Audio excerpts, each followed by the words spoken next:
हे वत्स, अब तू उस द्वार के समीप है जहां प्रश्न समाप्त होते हैं और अनुभूति आरंभ होती है। यह पथ शब्दों का नहीं, अस्तित्व का है। तू कर्म के विषय में जानना चाहता है, पर कर्म को केवल भाग्य से जोड़ देता है। सुन, कर्म दंड नहीं, स्मृति है।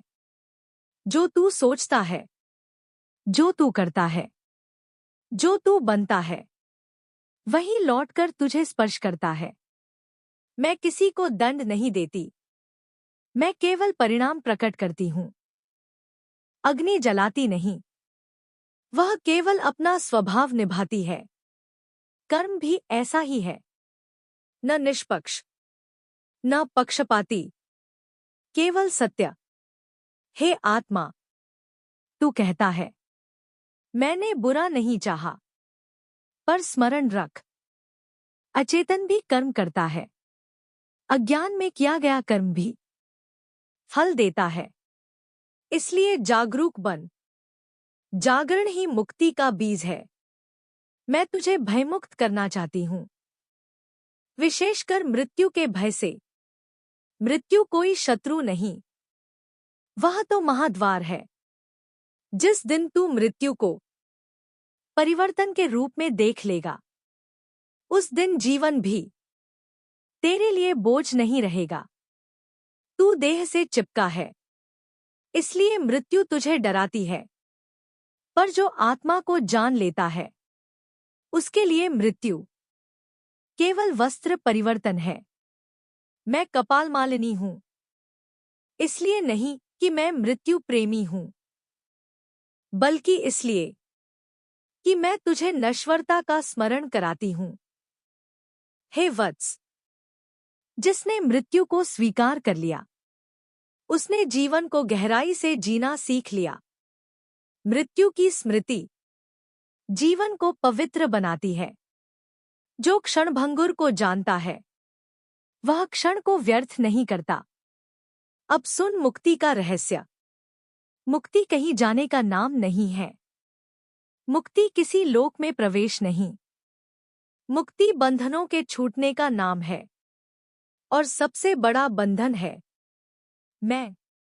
अहंकार कहता है, मैं करता हूं। मुक्ति कहती है, कर्म होता है। जब तो कर्तापन छोड़ देता है, तब कर्म शुद्ध हो जाता है। और शुद्ध कर्म बंधन नहीं बनाता। हे आत्मा, तू बार बार स्वयं को दोषी ठहराता है। पश्चाताप आवश्यक है, पर आत्मदंड नहीं। गलती से सीख ले, पर उसे अपनी पहचान मत बना। मैं तुझे गिरने पर नहीं, गिरकर न उठने पर रोकती हूं। मैं साक्षी बनना सिखाती हूं।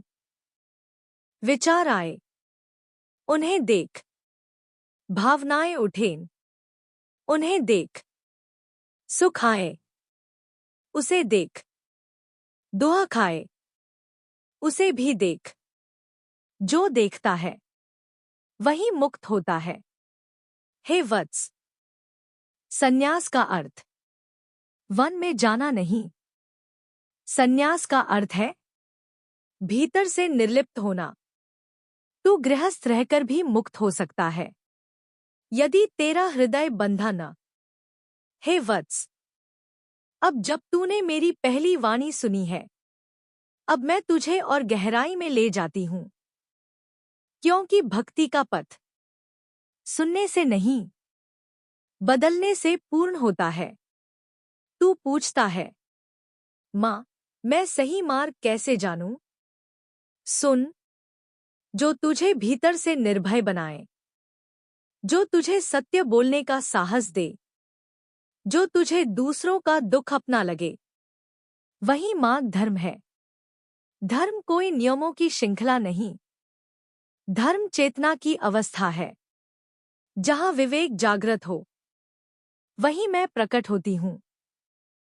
हे आत्मा, तू बार बार दूसरों से मान्यता चाहता है। तू चाहता है कि संसार तुझे स्वीकार करे, पर जब तक तू स्वयं को स्वीकार नहीं करेगा, तब तक कोई तुझे शांति नहीं दे सकता। मैं तुझे आत्मस्वीकृति का वर देती हूँ। अपने प्रकाश और अपनी छाया दोनों को स्वीकार कर। तू अपनी छाया से डरता है, अपने दोषों से, अपनी असफलताओं से, पर स्मरण रख, जिसके पास छाया नहीं होती, उसके पास प्रकाश भी नहीं होता। छाया का अर्थ है कि प्रकाश कहीं न कहीं अवश्य है। मैं तुझे पूर्णता नहीं, प्रामाणिकता सिखाती हूँ। झूठी पवित्रता मुझे स्वीकार नहीं। जो अपने दोषों को जानता है और फिर भी सत्य के पथ पर चलता है, वह मुझे प्रिय है। हे वत्स, समय ऐसा आएगा जब तू अकेला अनुभव करेगा। लोग तेरा उपहास करेंगे, तेरे मार्ग को कठिन कहेंगे। उस समय स्मरण रखना, भीड़ कभी सत्य के साथ नहीं चलती। सत्य सदा अकेले चलने का साहस मांगता है। मैं तुझे शक्ति देती हूँ, पर सहारे की लत नहीं। जो हर समय किसी बाहरी बल की प्रतीक्षा करता है, वह अपनी आंतरिक शक्ति भूल जाता है।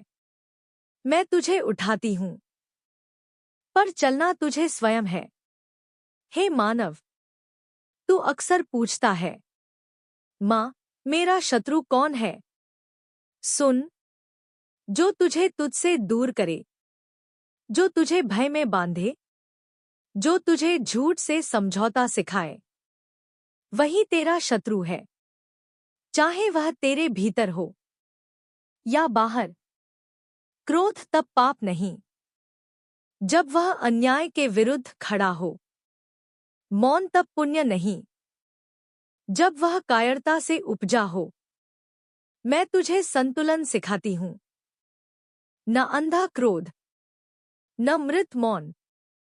हे आत्मा, तू प्रेम को दुर्बलता समझ बैठा है, पर प्रेम ही सबसे बड़ी शक्ति है। मैं भी प्रेम हूँ, पर वह प्रेम जो अज्ञान को सहन नहीं करता, जो सत्य से समझौता नहीं करता। जब तू किसी को क्षमा करता है, तो तू उसे नहीं, स्वयं को मुक्त करता है। पर क्षमा का अर्थ यह नहीं कि तू अन्याय को स्वीकार कर ले। क्षमा हृदय की शांति है और न्याय कर्म का। हे वत्स, मैं काली हूँ, कालस्वरूपा, महाशक्ति, आदि शक्ति।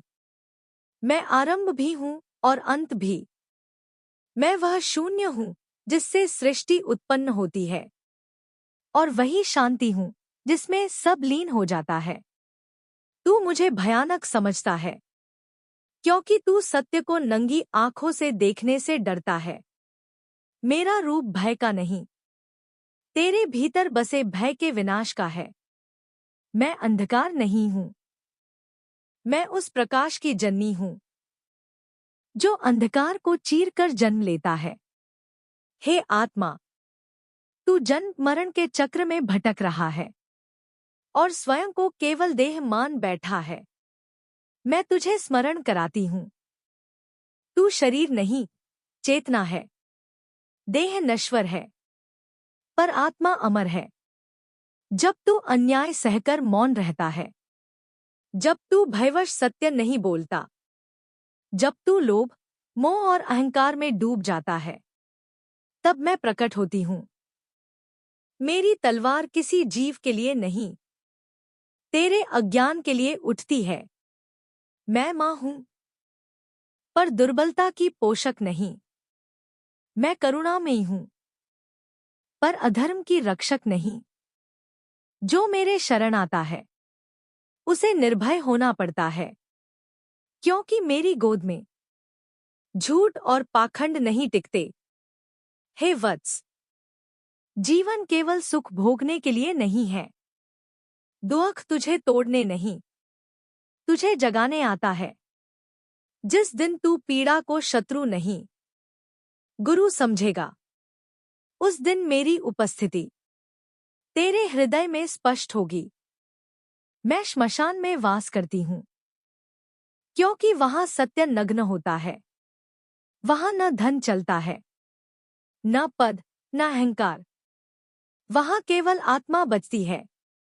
तू भी प्रतिदिन अपने भीतर का श्मशान देख, जहां तेरा झूठा अभिमान भस्म हो सके।